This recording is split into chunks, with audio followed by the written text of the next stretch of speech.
Vulgar గా అడగడం నేను చూసాను నా ట్రాన్స్ కమ్యూనిటీలో. నాకు అలాంటి బూతులుగా మాట్లాడే మీడియాకి నేను వెళ్ళను.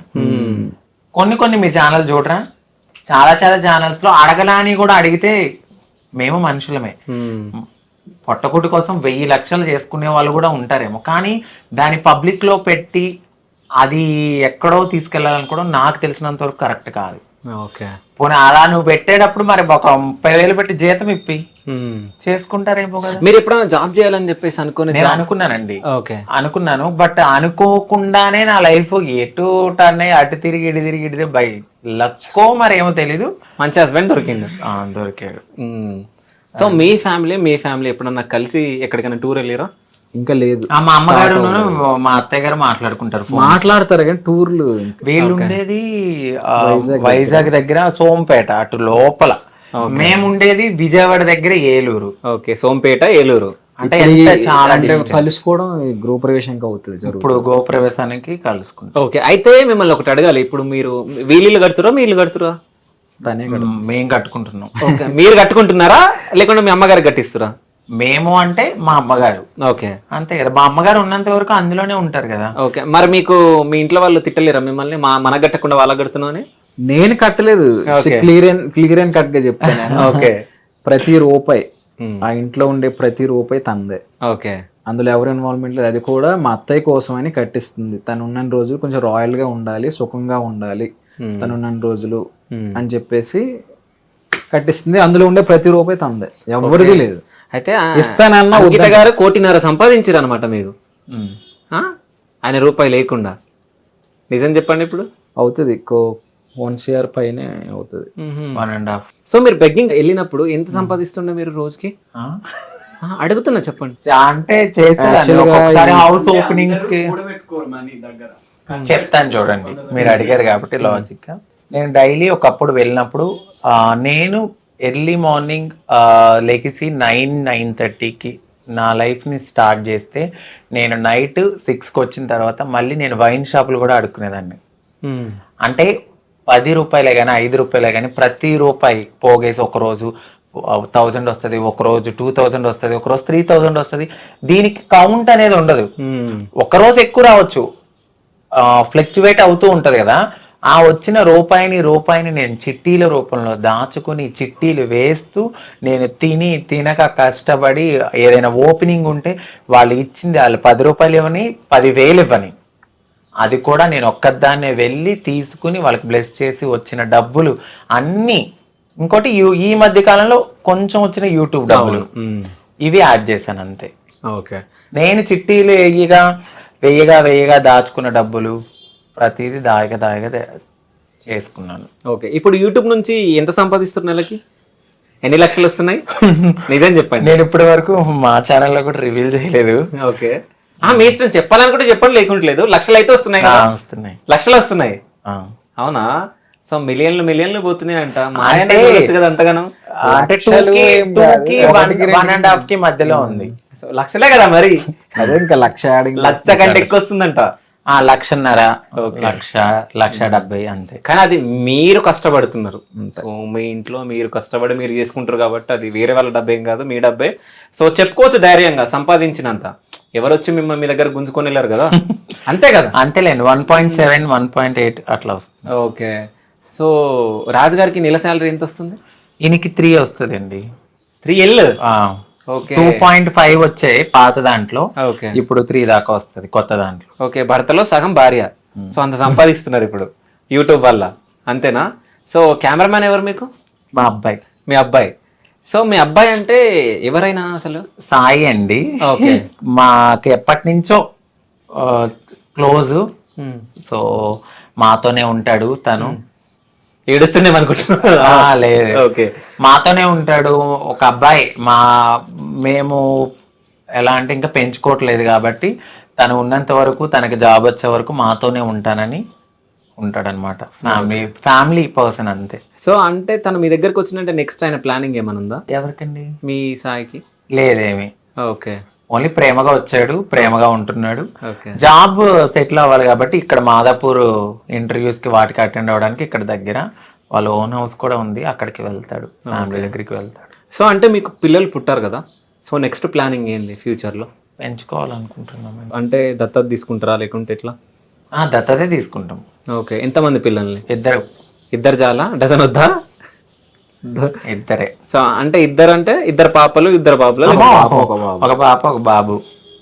సో అంటే ఇప్పుడు ఇక్కడ ఒకటి మాట్లాడుకోవాలి, చాలా మంది అమ్మాయిలను ఇస్తారు కానీ అబ్బాయిలను ఇవ్వరు కదా. అప్పటికి టెక్నాలజీ కొంచెం పెరిగితే బాగుండు, ఏదైనా నా వల్ల కానీ మనము మంచిగా అంటే అందరు ఇస్తారని ఇవ్వరని అన్నాను. కొంచెం అంటే లేదు అదేదో టెక్నాలజీ వచ్చిందంట కదా. ఓకే, ఆ టెక్నాలజీ యూజ్ చేసుకుంటారా మీరు? సరోగసి అది ఇంకోటి సరోగసి. ఓకే, అది ఇప్పుడైతే అవ్వలేండి. ఓకే, పాపనైతే ఫస్ట్ తీసుకోవాలనుకున్నాము, దాని తర్వాత ఇంకా లైఫ్ లో సెటిల్ అయితే ఒక బాబు అనుకున్నాము. అట్ ద సేమ్ టైం మా అక్క వాళ్ళ పిల్లల్ని కూడా చూసుకోవాలి, చదివిస్తున్నాను. అక్క వాళ్ళ పిల్లకి కానీ ప్రతి ఇంట్లో వాళ్ళకి నేను సపోర్ట్ చేయాలి. అట్ ద సేమ్ టైం మా పర్సనల్ లైఫ్ కూడా లీడ్ చేసుకోవాలి. ఓకే, నాకు 6 పిల్లలు అనుకుంటా నేను, అంతే. ఎవరెవరు 6? అక్క వాళ్ళ పిల్లలు సాయి, మాకు వచ్చే ఆరాధ్య, అందరితో కలిపితే 6 అవుతారు. అంటే మరి మీ రాజుగారు? మా ఆయన నాలో సగం, నేను ఆయనలో సగం. ఓహో, అంతేనా? సో అంటే ఫ్యూచర్లో పిల్లల్ని తీసుకొని పెంచుకున్న తర్వాత ఒకవేళ పెద్దగా అయిన తర్వాత మీరు మా పేరెంట్స్ కాదని చెప్పేసి వెళ్ళిపోయే ఛాన్స్ కూడా ఉంటది కదా. చాలా చూస్తున్నాం మనం టీవీలలో. అలా ఒక ట్రాన్స్ నేనే కాదు, నాకన్నా ముందు చాలా చాలా పెద్దవాళ్ళు కూడా పిల్లల్ని పెంచుకుని పెళ్లి చేసిన వాళ్ళు చాలా మంది ఉన్నారు. ఇప్పుడు మీడియాలో అందరూ క్లిక్ కారు, కొంతమంది క్లిక్ అవుతారు కదా. సో అలా చాలా మంది పెద్ద పెద్ద ట్రాన్స్ కమ్యూనిటీకి చెందిన వాళ్ళు పెళ్లి చేశారు కూడా పిల్లల్ని పెంచుకుని. వాళ్ళు వదలకుండా అలాగే ఎలా ఉన్నారు.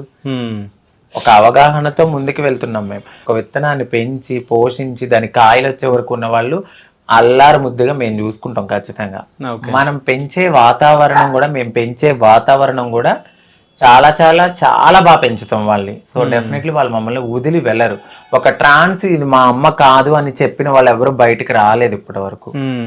నార్మల్ గా ఒక అమ్మ నాన్ని పెంచి పెద్ద చేసి వదిలేసి ఓల్డేజ్ హోమ్స్ ఉన్నాయి, కానీ ఒక ట్రాన్స్జెండర్ కు ఓల్డేజ్ హోమ్ ఎక్కడుంది? మాకు మేమే స్ట్రాంగ్, అంతే. ఒకవేళ అలా వదిలి వెళ్ళినా కూడా వాళ్ళు ఎక్కడున్నా బాగుండాలని మనస్ఫూర్తి కోరుకునే తల్లి మనసు మాది కూడా. సో అంటే ట్రాన్స్జెండర్స్కి ఏమన్నా అన్యాయం జరుగుతుందా? షూర్గా జరుగుతుందండి. ఇక్కడ ఇప్పుడు ప్రతి దాంట్లోనూ మాకు అన్యాయమే. ఇప్పుడు రిజర్వేషన్ అని అన్నారు, ఆన్సర్ జడ్జిమెంట్ వచ్చిన తర్వాత సుప్రీంకోర్టు తీర్పులు ఇచ్చిన తర్వాత మాకు రిజర్వేషన్ అన్నారు. అవి అసలు ఇప్పటి వరకు రాలేదు. మీకు ఓటర్ ఐడి ఉందా? మీకు ఉంది. మీకుందా? సో ఇక్కడే హైదరాబాద్ లేకుంటే ఊర్లోనా? ఊర్లో ఉంది నాకు. ఓకే, నాకు అక్కడే ఉంది. సో ఇప్పుడు నెక్స్ట్ ఏపీ ఎలక్షన్ రాబోతున్నాయి, వెళ్తారా? ఓటేస్తారా మరి మీరు? బాధ్యత. ఓకే, ఓట్ అనేది మనకి 5 ఏళ్లకు ఒకసారి వస్తుంది మనకి అది. సో అలాంటి దాన్ని మనం యూజ్ చేసుకోవాలి. మనం ఎంచుకునే నాయకుడే కదా మనకి. 5 ఏళ్ళకి ఒకసారి. 5 ఏళ్ళు అంటే 5 years కి ఒకసారి. అంటే మేము ఆంధ్రాలో 5 ఏళ్ళు అంటాం. ఓకే, 5 ఏళ్ళు అంటే మీకు తెలంగాణలో 7 అనుకుంటున్నారేమో, మాకు 7 అంటే సంవత్సరాలు. ఓకే, 2 ఏళ్ళు 3 ఏళ్ళు 4 ఏళ్ళు అలాగ అంటాం. సో ఎవరికి వేయబోతున్నారు మీరు ఓటు?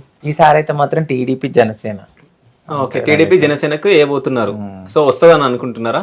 ఖచ్చితంగా. మీ అక్కలను కాపాడుకోవాలంటే మీరు ఏం చేయాలనుకుంటున్నారు? మేమైతే పవన్ కళ్యాణ్ గారు కానీ, అప్పుడు నారా చంద్రబాబు నాయుడు గారు కానీ, ఇప్పుడు యూత్ కి కనెక్ట్ అయింది జనసేనలో పవన్ కళ్యాణ్ గారు ఒక ట్రాన్స్జెండర్ ని చాలా బాగా రెస్పెక్ట్ ఇచ్చి ఏదైనా చెప్పినప్పుడు కూడా ఆయన చాలా బాగా అర్థం చేసుకుంటారు. ఇప్పుడు యూత్ కి బాగా కనెక్ట్ అయిపోయింది జనసేన. చాలా మంది కమ్యూనిటీ వాళ్ళు కూడా వెళ్ళి ఆయనతో మాట్లాడడం అయింది. త్వరగా ఆయన జనాల కోసం బయటకు వచ్చి మాట్లాడతారు కాబట్టి మాకు రిజర్వేషన్స్ గురించి కానీ, జాబ్స్ రాబోయే దాని గురించి కానీ, పెన్షన్స్ గురించి కానీ, ఇంకా ఏదైనా ఇంప్లిమెంటేషన్స్ కానీ, ఇప్పుడు స్థలాలు కానీ, ఇల్లు కానీ, మా కోసం ఏదైనా చేయాలి అని అంటే ఆ పార్టీ అనేది రావాలి. ఓకే, ఆయన ఆల్రెడీ కూడా చెప్పారు. ఓకే, జనసేనకి టీడీపీకి అనుకుంటున్నారు. మీ ఓటు? మా వారు పవన్ కళ్యాణ్ ఫ్యాన్ అండి. ఓకే, ఇంకెవరికి? ఓకే, జనసేనకి మీ ఓటు. అయితే ఇప్పుడు మీరు ఒక ట్రాన్స్జెండర్ పెళ్లి చేసుకున్నారు కాబట్టి ట్రాన్స్జెండర్స్ కష్టాలు మీకు ఏమన్నా తెలిసినాయా, లేకుంటే వాళ్ళు ఎట్లా అంటే after marriage after marriage before marriage రెండు చెప్పండి. అంటే బిఫోర్ మ్యారేజ్ మీకు అంత అవగాహన ఉండలేదు కదా. ఆఫ్టర్ మ్యారేజ్ మీరు అందరితో అంటే వీళ్ళ సర్కిల్ తో కొంతమంది మీ దగ్గరకు వచ్చి మాట్లాడడం అది చేస్తూ ఉంటారు కదా. సో వాళ్ళని చూసినప్పుడు ఏమని ఫీలింగ్ ఉంటది, వాళ్ళ కష్టాలను ఏమైనా చూసారా? అంటే వాళ్ళు యాక్చువల్ గా లైఫ్ అనేది టోటల్ గా వాళ్ళులా మార్చుకోవడానికి కంప్లీట్ గా అన్ని వదిలేసి వచ్చేస్తారు వాళ్ళు. సో ఈజీ చెప్పాలంటే సాక్రిఫైస్ వాళ్ళు చేస్తారు బేసిక్ గా ఫస్ట్. సో ఇంటోళ్ళు కూడా సపోర్ట్ చేయరు అట. ఇప్పుడు ఏ ఇంటోళ్ళు సపోర్ట్ చేయరు, ఇట్లా మారిపోతానంటే నువ్వు పుట్టింది ఎలాగా, మళ్ళీ నువ్వు ఇదంతా సమాజంలో మన పరువు పోతుంది అని చెప్పేసి అంటారు కాబట్టి సో వాళ్ళు సాక్రిఫైస్ చేస్తారు వారి జీవితాన్ని అక్కడ ఇంట్లోనే. సో ఇంటోళ్ళు ఆ టైంలో వాళ్ళకి సపోర్ట్ చేయరు, వీళ్ళు ఇంప్రూవ్ అయ్యి బాగా ఇచ్చేసిన తర్వాత మళ్ళీ లాక్కునే ఇంటోళ్ళు కూడా ఉంటారు, స్టార్టింగ్ నుంచి సపోర్ట్ చేసే ఇంటోళ్ళు కూడా ఉంటారు.